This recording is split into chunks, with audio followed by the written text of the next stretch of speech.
Na semana passada eu sofri um pequeno acidente doméstico. Tive que levar 6 ou 7 pontos no pé. E aí eu não pude colocar sapato, tênis. E isso me deixou fora do trabalho, ou vai me deixar fora do trabalho por em torno de 10, 12 dias. Mas e se tivesse sido pior? Se eu tivesse quebrado uma perna, um braço, ou torcido o tornozelo, como já me aconteceu várias vezes? Pode acontecer, certo? E foi pensando nisso que essa semana eu vou fazer esse vídeo aqui para falar de uma das coisas mais importantes para quem quer ou para quem está pensando em começar a investir, que é a reserva para emergências. A reserva para emergência ou reserva de emergência, como o nome mesmo já sugere, é uma reserva utilizada para casos extremos de emergência, em que a gente pode perder a nossa renda principal por algum acidente ou doença e que a gente fique fora do mercado de trabalho por um longo período de tempo. Período de tempo esse que a gente pode não ter nenhum tipo de retorno financeiro, nenhum tipo de ganho financeiro. Esse deve ser um dos assuntos mais importantes para quem está pensando em começar a investir. Acho que só perde para dívidas. As dívidas devem ser primeiro, né? São as primeiras coisas que devem ser tiradas do caminho para começar a investir, e depois a gente tem que colocar uma reserva de emergência. Então, na ordem correta de começo de investimento seria se livrar das dívidas e começar uma reserva de emergência. Mas por que a reserva de emergência é tão importante para os investimentos? Semana passada mesmo eu estava ajudando a minha mãe a fazer um investimento de um dinheiro que ela tinha parado lá há um tempo. Depois que eu comecei a fazer esses vídeos, ela viu que ela poderia de repente ganhar um pouquinho mais de grana. Isso já está valendo muito, esses vídeos que eu estou fazendo. Se a minha mãe está fazendo investimentos depois que eu comecei a fazer esses vídeos, já tem um ponto muito bem ganho aí nesse trabalho extra que eu estou fazendo nesse ano.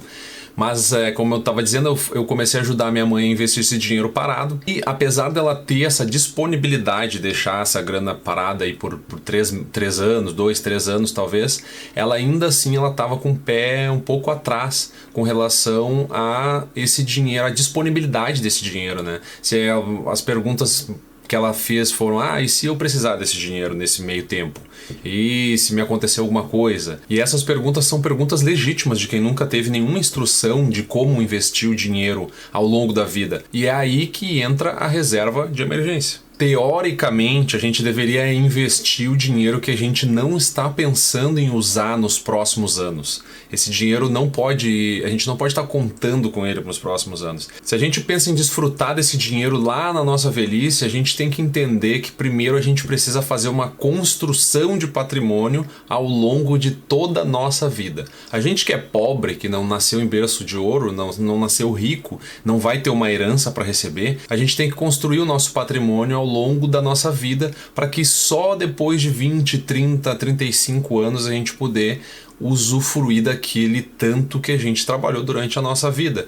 E para isso a gente precisa deixar esse dinheiro paradinho lá, aumentando aos pouquinhos, ano após ano. E só assim a gente vai colher os frutos desse dinheiro juntado ao longo da vida, lá no final, quando a gente for se aposentar, né? Quando a gente for usufruir desse dinheiro que a gente trabalhou tanto para juntar. Então, quando a nossa reserva de emergência ela está montada, a gente fica mais tranquilo para investir esse dinheiro e deixar ele lá esquecido pelos próximos 20 ou 30 anos. E aí sim ele vai poder rendendo devagarinho até chegar a época que a gente pode usufruir dele. Porque se a gente não tiver essa reserva de emergência, a gente vai sempre ficar com isso atrás da nossa cabeça lá pensando: e se a gente precisa desse dinheiro que a gente está investindo aqui? E se me acontecer alguma coisa e eu precisar sacar esse dinheiro não estiver disponível para mim? Então eu não vou investir. Isso é o que a maioria das pessoas pensam em relação ao investimento. Mas quando a gente faz a reserva de emergência, ela serve exatamente para cobrir esse vazio nos investimentos, que é: tenho essa reserva, agora eu fico tranquilo, porque se alguma coisa me acontecer, essa reserva aqui vai cobrir os gastos, qualquer que seja a emergência que eu tenha. E para cobrir os gastos dessa emergência, a gente precisa deixar esse dinheiro em um lugar disponível, em um lugar que não dê muita flutuação desse dinheiro, porque se a gente precisa tirar essa grana com rapidez, a gente não vai estar perdendo esse dinheiro ao longo do tempo. Portanto, esse lugar onde a gente investe, onde a gente coloca esse dinheiro para conseguir a nossa reserva de emergência, para montar a nossa reserva de emergência, muitas vezes ela é o lugar onde o dinheiro menos vai render, digamos assim, né? Até porque no mundo dos investimentos, as grandezas são diretamente proporcionais. Se você tiver mais risco, você vai ter mais retorno. Se você tiver menos risco, você vai ter menos retorno. Então a gente precisa entender que a reserva de emergência ela deve possuir pelo menos, né, duas características. Ela tem que ser de baixo risco e ela tem que ter uma disponibilidade de saque. Bom, e o que seria esse baixo risco? Esse baixo risco significa que esse dinheiro que a gente vai colocar nessa reserva de emergência, que a gente vai montar dentro dessa reserva de emergência, ela não pode sofrer flutuação com relação aos juros e ao mercado de uma forma geral. Ou seja, todo aquele dinheiro que você coloca lá, ele tem que seguir aquele mesmo dinheiro e só podendo sofrer alterações na parte dos juros, né? Na parte do rendimento dele e não na parte principal. Deixa eu te explicar melhor.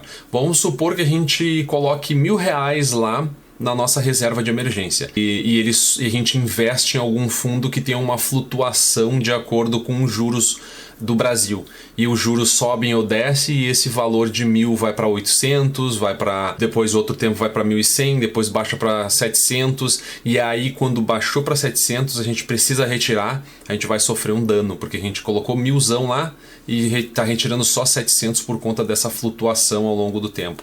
Então isso não é uma coisa a se considerar, isso é uma coisa para se considerar, na verdade, quando se investe e principalmente para se considerar aonde que se vai investir quando o assunto é reserva de emergência. Como eu falei antes, ele não pode sofrer flutuações e ele tem que estar disponível praticamente de imediato quando a gente precisar dele para fazer um saque para alguma emergência que a gente tenha. E agora, como montar essa reserva de emergência? Bom, agora que a gente já sabe qual é a função da reserva de emergência e quais são as suas características, a gente vai entender como que a gente pode montar essa reserva de emergência de uma forma que a gente tem aquelas duas características dela, novamente repetindo, disponibilidade e não flutuação. E para isso a gente precisa de um cálculo basiquinho, um cálculo de matemática bem básico, que é tudo que você precisa para investir, é saber matemática básica e utilizar uma calculadora. Para fazer esse cálculo, a gente precisa somar o seu gasto fixo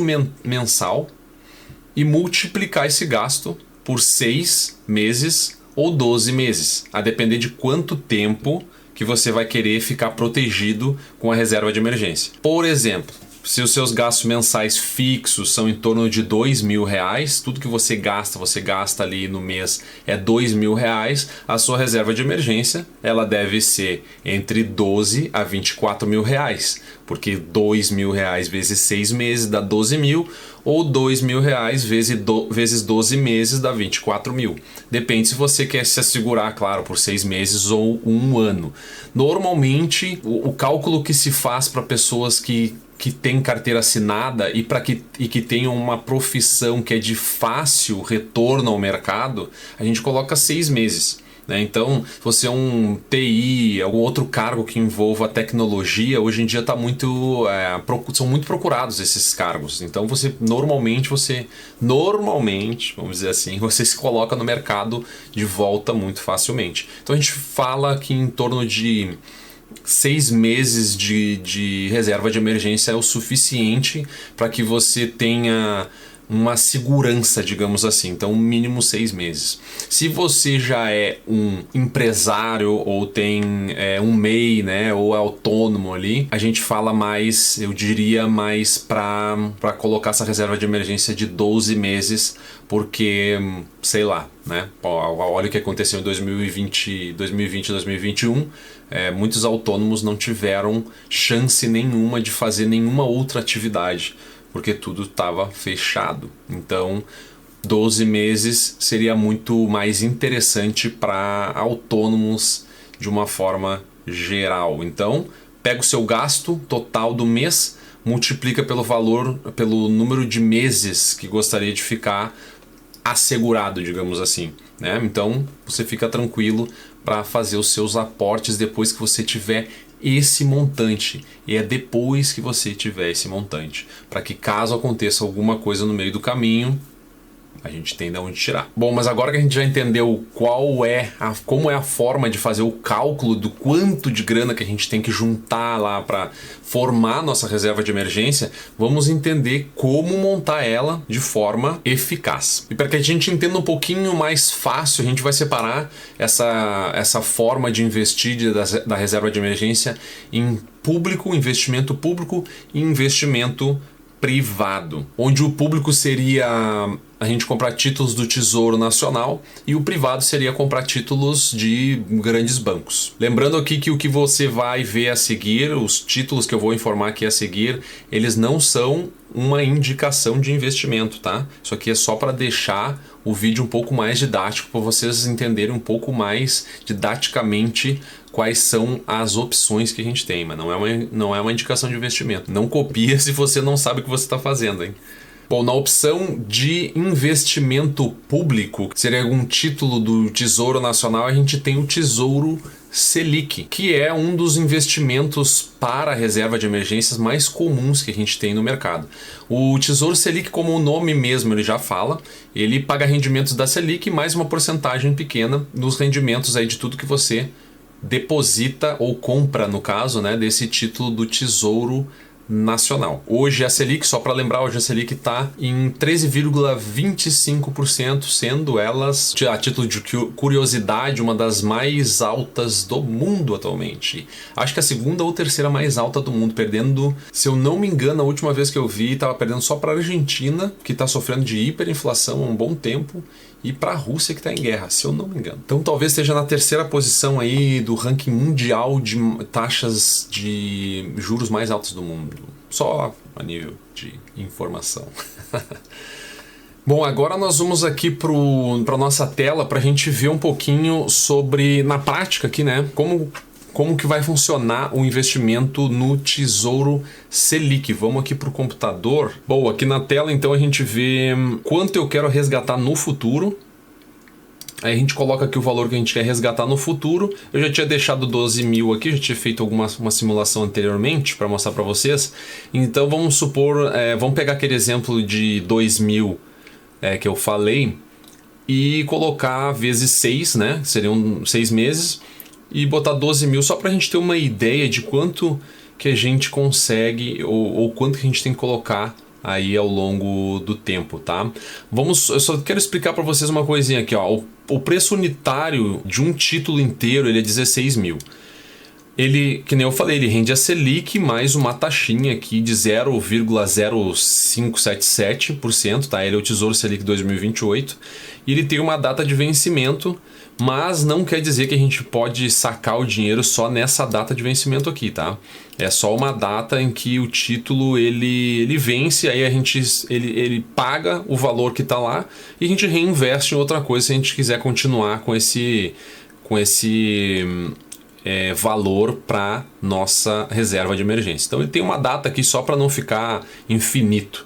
Né? Então, só para explicar isso aqui. Às vezes a pessoa entra aqui e diz: ah, mas eu só vou poder ficar com reserva de emergência até 2028, o que eu faço depois? Não, só tem uma data, ele vai te pagar nessa data, tira o dinheiro, coloca em outro lugar. Vamos ver aqui, ó. Eu quero investir mensalmente por aportes mensais. Está perguntando qual será o valor do primeiro investimento. Então vamos colocar aqui, eu fiz algumas simulações, mas vamos dizer que a gente tem aqui uns 500 para botar inicialmente, né? Digamos assim, eu tenho 500 já guardado na poupança, vamos colocar 500 aqui para iniciar e depois a gente simula aqui para ver quanto você vai precisar depositar mensalmente durante esses 3 anos aqui, né?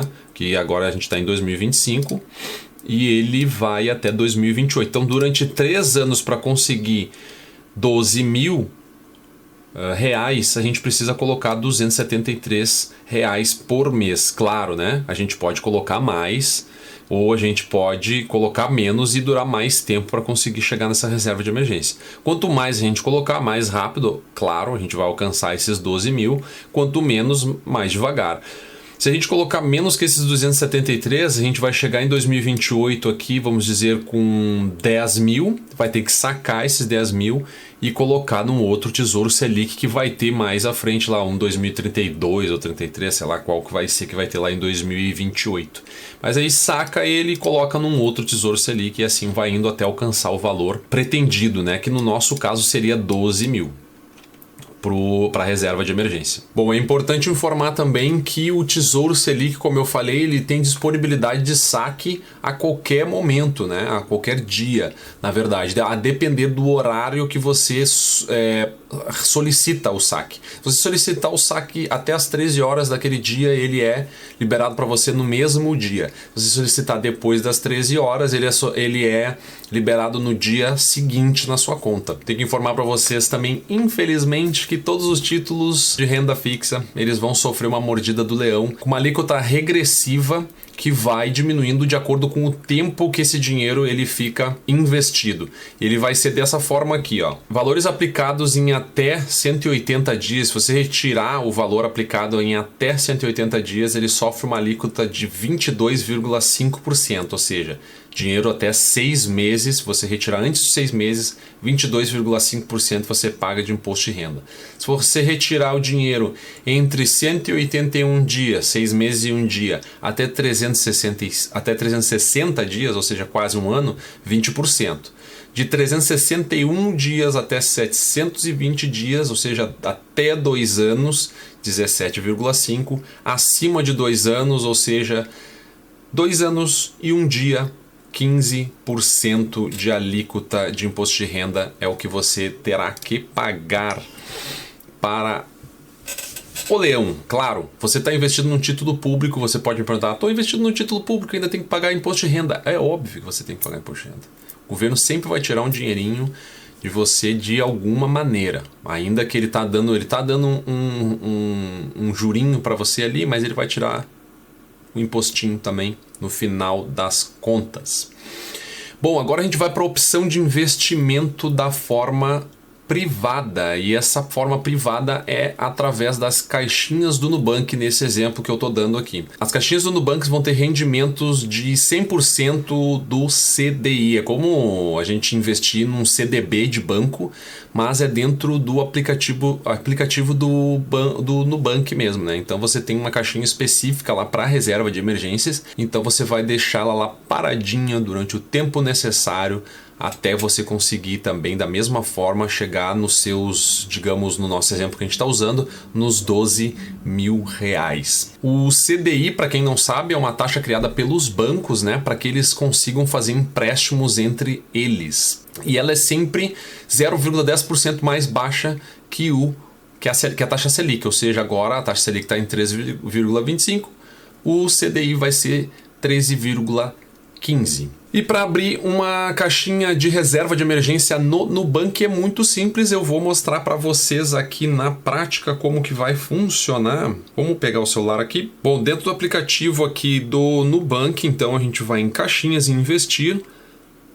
Entrou aqui na caixinhas e investir, a gente vai em caixinhas.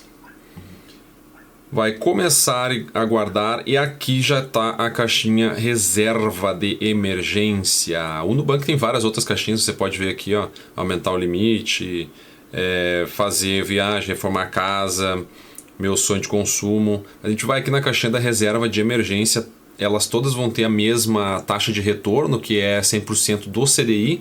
A gente pode colocar o nome que quiser, mas vamos deixar a caixinha de reserva de emergência mesmo. Aqui a gente já vai colocar o quanto que a gente quer investir na reserva de emergência. Eu tenho só 200 conto aqui na conta, mas a gente pode começar a partir de R$1. Vamos botar aqui 5 pilas só para mostrar para vocês. Ó, nessa caixinha, vamos lá. E aí aqui ela vai te dar toda a informação sobre esse investimento. Ó, é um RDB de resgate que rende 100% do CDI. Está investindo o valor de 5, e aqui é muito importante falar que o resgate dessa caixinha do Nubank, ela é imediato. Ela tem um resgate imediato, inclusive aos finais de semana, o que não acontece com o Tesouro Selic, porque fecha aos fins de semana. Então ele rende aqui também desde o primeiro dia, e o tempo do valor e o tempo até o valor entrar na caixinha é imediatamente no Tesouro Selic. Também às vezes demora, pode ser de um dia para o outro, né? Então essas são as informações, é só a gente apertar em confirmar e aí colocar a senha aqui, que deixa eu ver se é essa. É isso, ó. Parabéns, você criou sua caixinha de reserva de emergência. E como vocês viram, então, é muito simples de criar a caixinha para reserva de emergências no Nubank, que é o exemplo esse que eu dei. Pode ser em qualquer outro dos seus bancos aí que tem algum sistema parecido com esse. Não na poupança, tá? Não na poupança. Tem algum sistema parecido com esse que gere rendimentos atrelados ao CDI. 100% do CDI, tá? É um ótimo investimento aí para colocar o seu dinheiro para a sua reserva de emergência.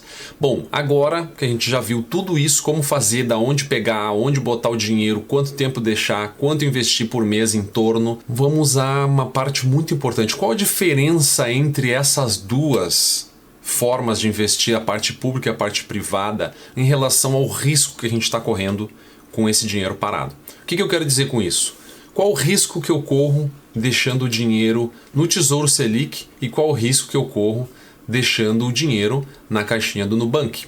Bom, primeiro vamos começar com a parte privada, a parte do Tesouro Selic. Qual o risco que eu corro? Bom, dizer que a gente não tem risco, o risco zero é muito difícil. Quais são os riscos então que a gente poderia correr nessa parte do Tesouro Selic, deixando o dinheiro no Tesouro Selic?